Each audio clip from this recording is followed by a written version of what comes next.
All right. Good morning. Are you Johnny Jacobo Ramone? Yes. And Mr. Ramone, you were previously in court and entered a plea of guilty to the second-degree felony offense of accident involving death. That was a plea agreement of a cap of 15 years in prison. I have received the pre-sentence report. Has everyone had an opportunity to review that report? Defense has. Yes, Judge. Are there any additions or corrections? No, Your Honor. Not from the state. Mr. Burbank, you may proceed. In the very beginning, the courtroom already feels heavy. No build-up, no drama. Just a name, a charge, and a number that hangs in the air, 15 years. Accident involving death. From the first seconds, it's clear this case isn't about what might happen. It's about what already can't be undone. Your Honor, this is a tragic accident.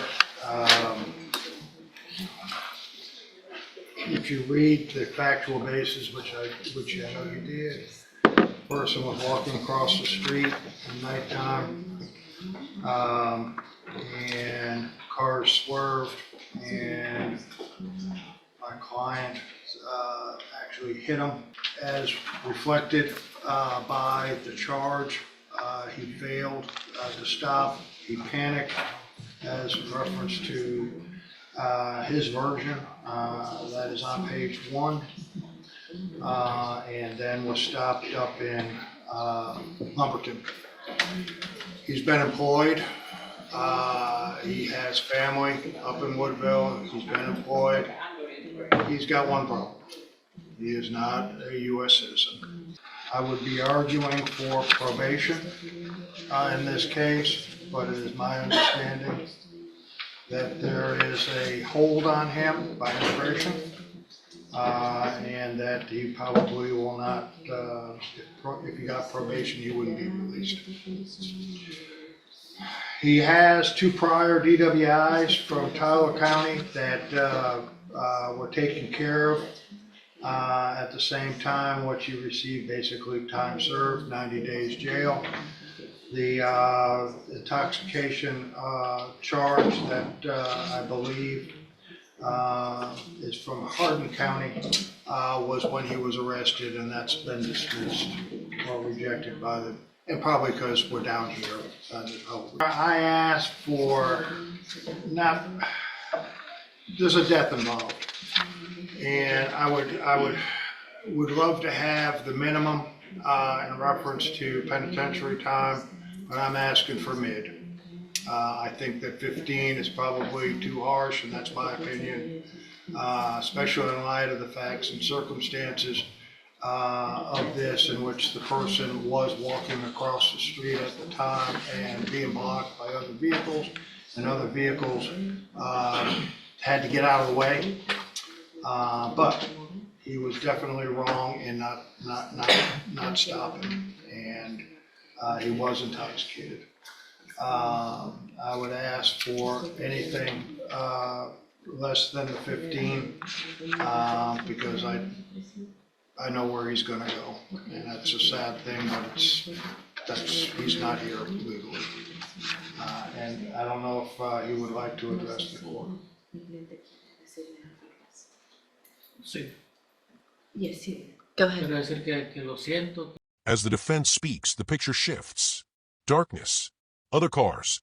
A man crossing the street. A moment of panic. Every word gently nudges responsibility away from the driver. But one fact never moves. He was intoxicated, and he didn't stop. In cases like this, explanations don't erase outcomes. They only try to survive them. Si lo hubiese visto, yo me hubiese detenido antes para poder auxiliarlo, pero pues. Hold on. Judge, I'm so sorry. Had I seen him, I would have stopped and helped and rendered aid. Pero pues había un carro con. Hold on. Hold on. So are you telling me that you didn't know you hit someone? ¿Me está diciendo que usted no sabe que le pegó a alguien? No, sí. I did know. Y pero pues había un carro enfrente y yo no lo pude ver There was antes. a vehicle in front and I wasn't able to see him on time. Okay. pero pues quiero decir que lo siento, I want to say that I'm sorry. que si pudiera volver el tiempo lo haría, pero I'm guilty. Okay. Thank you. I just have one question up here. What were you doing for work? ¿Qué estaba haciendo de trabajo? estaba en el roofing 14, 15 años. 14, 15 years. And have you always had a job? Siempre he tenido un empleo. Sí, Yes. And you do have a family? Y si tiene una familia. sí. Yes. Thank you. Mr. Smith? Judge, we would argue for the max sentence in this case on the plea agreement based on the fact that when he struck him, he knew that he struck him. That was evidenced by the phone calls. The next day, he knew he hit a person. When he was stopped in Koontz, which is a long way from the accident scene, he told the police when they noticed the damage on his vehicle that he had struck a deer, either through dealing with him before or suspecting that he was lying and knew he was intoxicated, went all the way back to the county line looking for a deer that had just been struck. And only because they were diligent in doing so did we even know that he had committed this particular crime. He knew he committed the crime. He lied about it. He has an issue with alcohol. He's here in the country illegally. I would direct your attention to the jail report in this case and how he's acting, showing disrespect for staff as well as masturbation in open bunk. We ask for a 15-year sentence in this case.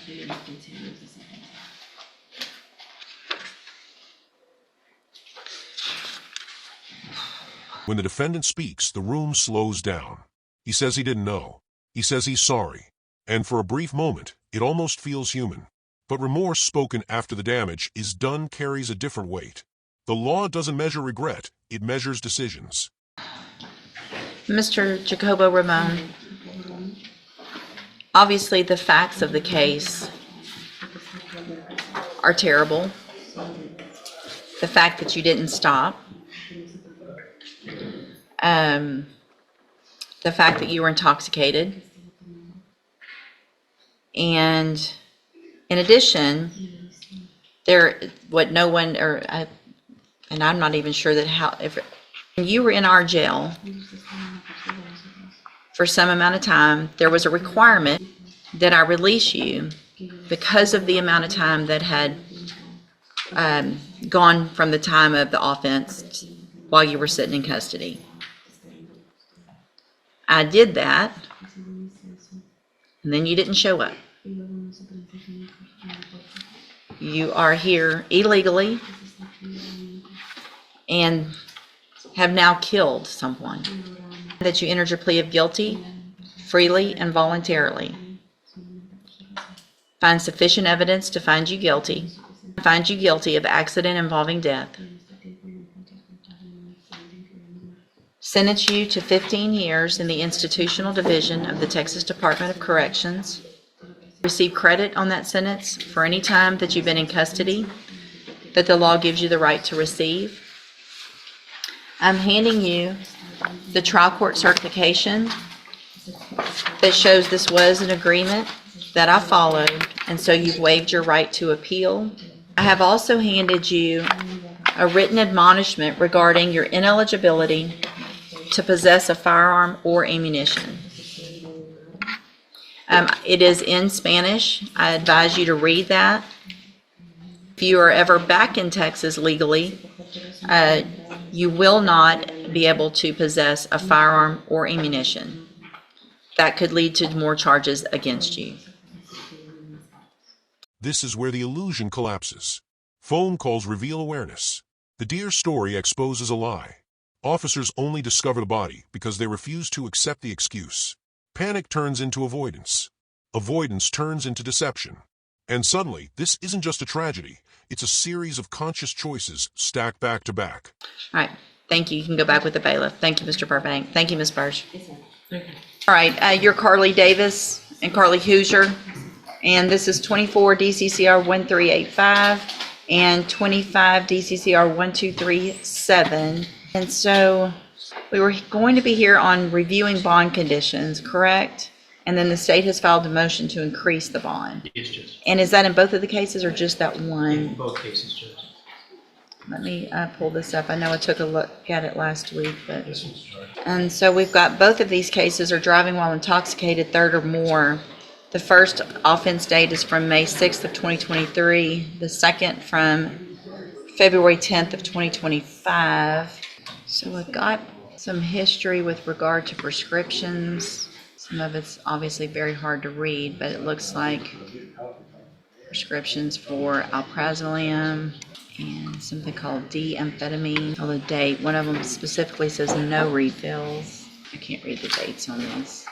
We can get better photos, Judge. She has had that prescription for, All right, it shows it expires October 31st for the, Judge, I had a number of questions about those photos. I mean, I'm not necessarily, well, I guess I am questioning the validity. This doctor that allegedly prescribed it, this Rajon Desai, there's either an Austin address or a Millburn, Texas address for this doctor. When I looked him up through the Texas Medical Board, and I'm just a little curious about. so where do you go to the doctor? Where's this doctor from?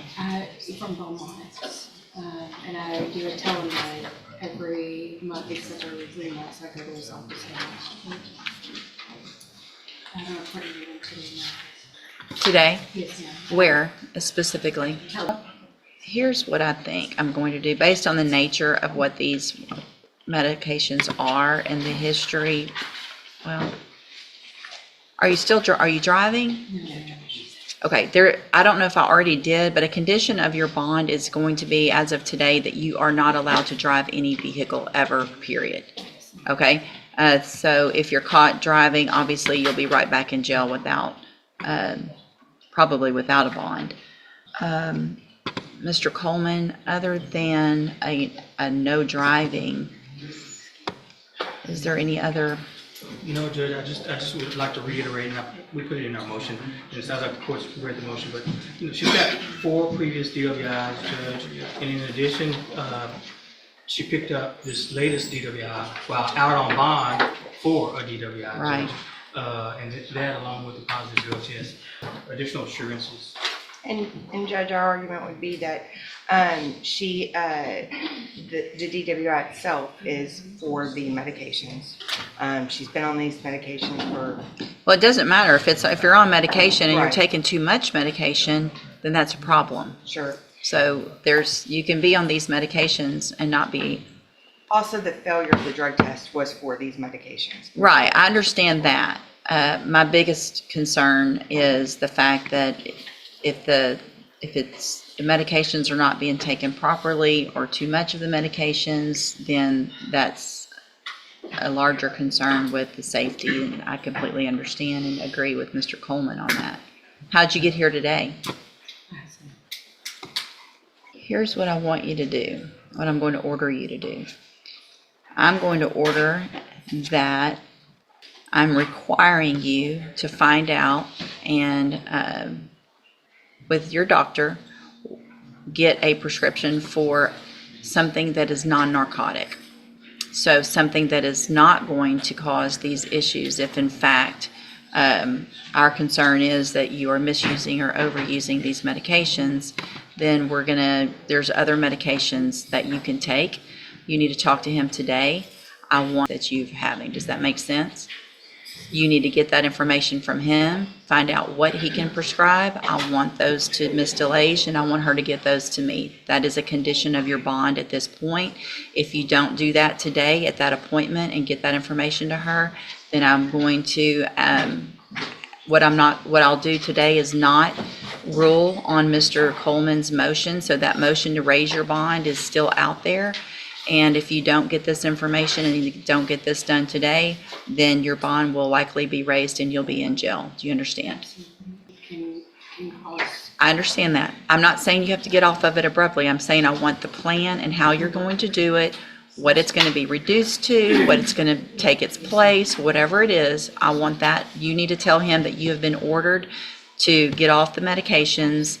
But obviously that needs to be done in a medical way, but I want whatever that plan is and how you're going to do that, and I want that to Ms. DeLay so she can get it to me tomorrow. Okay? All right, y'all are free to go. Thank you, Your Honor. In the end, the courtroom doesn't erupt. There's no shouting, no spectacle. Just silence weighed down by consequence. One night, one decision, one life lost forever, another now measured in prison years. Justice here isn't dramatic, it's final. And as the gavel falls, the question lingers in that quiet room. When choices collide with fate, who truly pays the last price?